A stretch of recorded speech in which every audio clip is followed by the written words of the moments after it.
Bismillah ar-Rahman ar-Rahim, alhamdulillah, wa salatu wa salam rasulillah, sallallahu alayhi wa sallam. Assalamu alaikum wa rahmatullahi wa barakatuh, my dear brothers and sisters. Jazakumullah khair for tuning in. Today we're talking about something that a lot of people around the world have been focusing on. Now it's old news, but it's news because on September 15th, 2021, there was a cover of Time magazine that shocked people.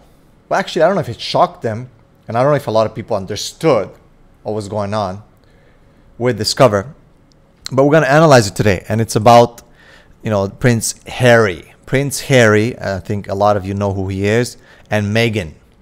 They've been on Oprah, they've been interviewed by so many different people. The poor girl has suffered so much. And Prince Harry is indeed literally behind her. But what I want you to focus on today is the analysis. The analysis of how important a cover is and how much it represents and how much it says about what these two are doing. Or maybe we can say what she does to him. So when it comes to weak men, and we talk a lot about weak men, of course, people will smash me now and say, no, he supported her. He's such a great husband and whatnot. I'm not talking about what's been happening. There's a lot of debates, by the way, about what happened, whether she was really treated bad and racism and all these things and whether Prince Harry did what he was supposed to. I'm going to leave those debates to y'all, do whatever. And to the non-Muslims and to everyone else. That's not my issue. My issue is, I'm just going to analyze something here. The perception, the image of what it means to be a man in the eyes of the non-Muslims, in what the non-Muslim culture is pushing, because that is the dominant culture. Whether you like it or not, whoever has the gold makes the money. Makes the rules. That's the golden rule. Whoever has the gold makes the rules. So I just want to analyze the setup in this picture. They say don't judge a book by its cover, but indeed the most important thing in Time magazine usually is the cover to catch you. It's the face. And indeed, when you go to a store, you pass by the airport and see the bookstores, the thing that's going to draw your attention is the cover. So I give you a disclaimer. I'm trying to cover Meghan and, out of respect for our brothers and sisters and for our Sharia, try my best. But still to give you an understanding as to why this cover is problematic. So again, put aside whether she was racially assaulted for being, I guess, 25% black.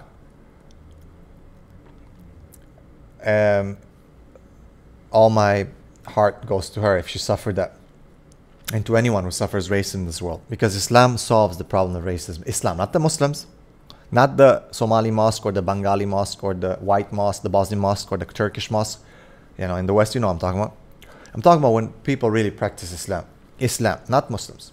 There's a lot of racism amongst Muslims. A lot. So Islam, the Aqeedah of Islam, solves racism. So we invite Prince Harry and Meghan to Islam. They want to solve the racist problems. Islam. But what I want to focus on is what the West portrays as support from a husband, a loving husband. What does it mean? To a lot of people, it means a lot of things today. To the LGBTQ, liberal, feminist movement, it means that the husband has to stay home, even get pregnant if he can. And some are, believe it or not. It means to have statements such as, you shouldn't say that only women have cervixes, because that's a big problem. You could get smashed for that on media and maybe even legally.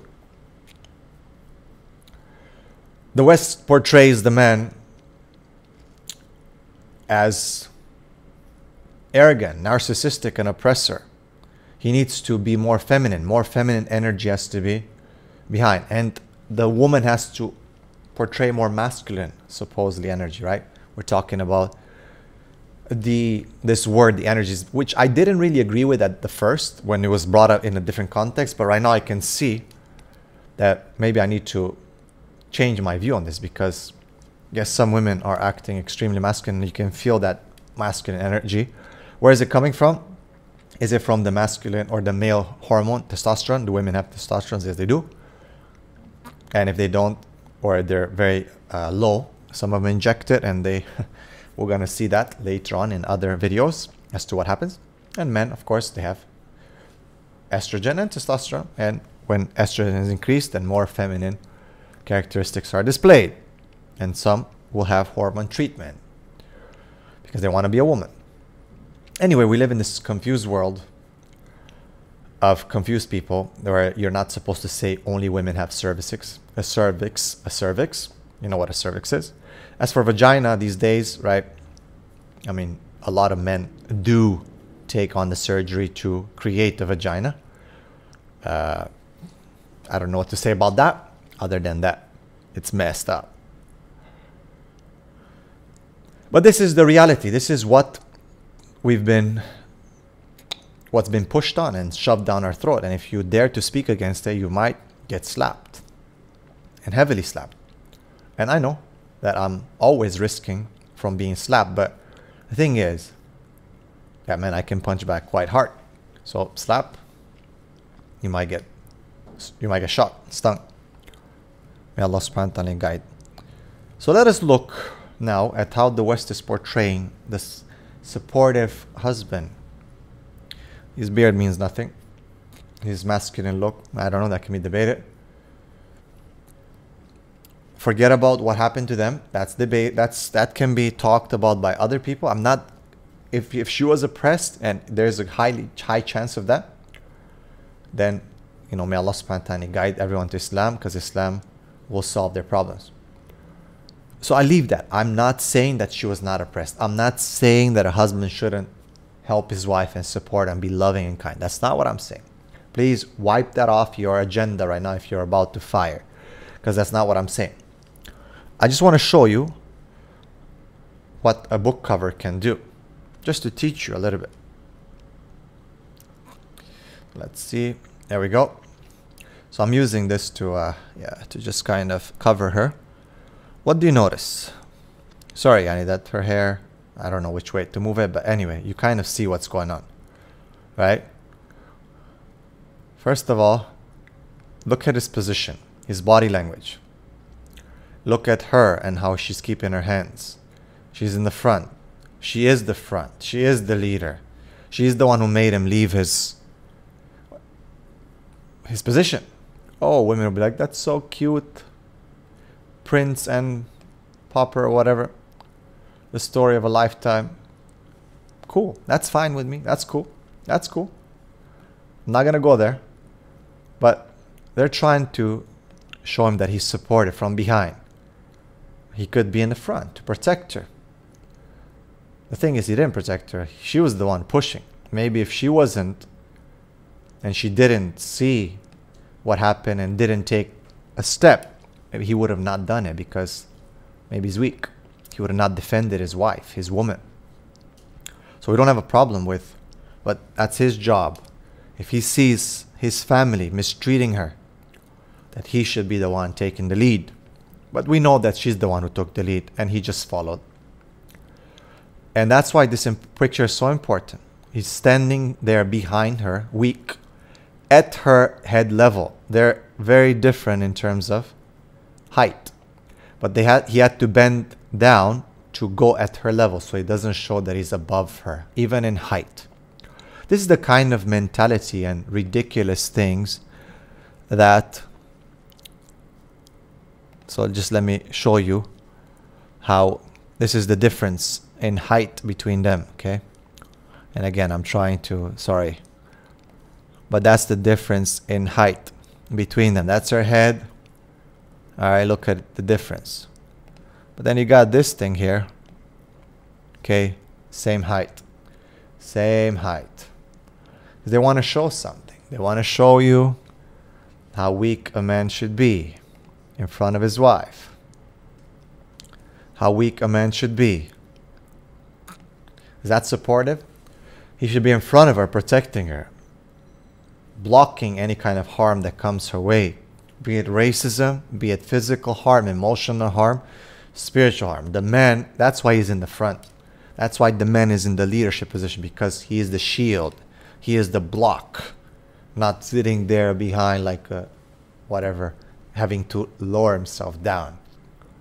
So he can sit behind the woman who's strong, masculine energy versus feminine, very, with all due respect.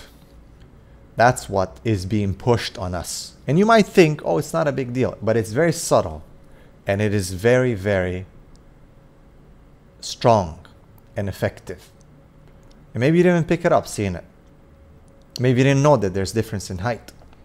But whoever took that picture knew exactly what they were doing and knows exactly what they want to portray. And maybe a lot of people will not see these subtle details, but your brain records them, and it does have an impact on you. May Allah subhanahu wa ta'ala guide the ummah to not follow these examples, to have strong men who defend women, not strong women who men need to hide behind them, because the roles are reversed. Oh, Brother Gabriel is saying the women are weak and this, and I didn't necessarily say this, but don't mistake the strength of a man for the strength of a woman. Two different things. And yes, indeed, men are 100%. If there's a mathematical correctness in saying 1000%, I guess it is something, but the maximum, yes, men are stronger than women, no doubt about it. In general, in everything. Okay, men are stronger physically in many abilities and so on. Yes, women are stronger at being mothers and nurturers, no doubt about it. No doubt about it. Those things that are in line with their fitrah. Women, of course, people say, yeah, but Shaikh so-and-so says, but brother, women are stronger, even better than men at these things. I agree with you, 100%. Better at being mothers, so be a mother. Better at having that heightened sense when something is wrong with the kids, do that. Better at certain nurturing characteristics. Bismillah, please, Bismillah. As Allah has created them, as Allah has made them, their body, their form, their shape, their abilities, their inside and outside, made for a specific purpose. To nurture human beings, souls, bodies, to support, to be there. Allahu Akbar. Beautiful. Please. Yes, you are the best at that. The men have no comparison, can never be close to what you are in that field. No doubt about it. Do that. Let us, inshallah, do what we were created to do. Stop fighting that. And for men who are given into this, you need to step forward and reclaim your position as a khalifa, as an imam. Allah did not put Eve as a khalifa and an imam on the world, in this world. There's no ifs, ands, and buts about it. He put you, my brother. The problem is that you become weak. And with the push of feminism telling you that you're weak, that you should be more weak because that's more proper, in line with culture. It's not toxic masculinity, because toxic masculinity is toxic. We'll review that in a next video, inshallah, talking about people who react to toxic masculinity. And we'll dismember that. You, my brother, have a responsibility to be strong as Allah has created you strong and has given you responsibility. So that you're in the front, protecting as opposed to in the back hiding. May Allah give us strength. Ameen. Assalamu alaikum wa rahmatullah.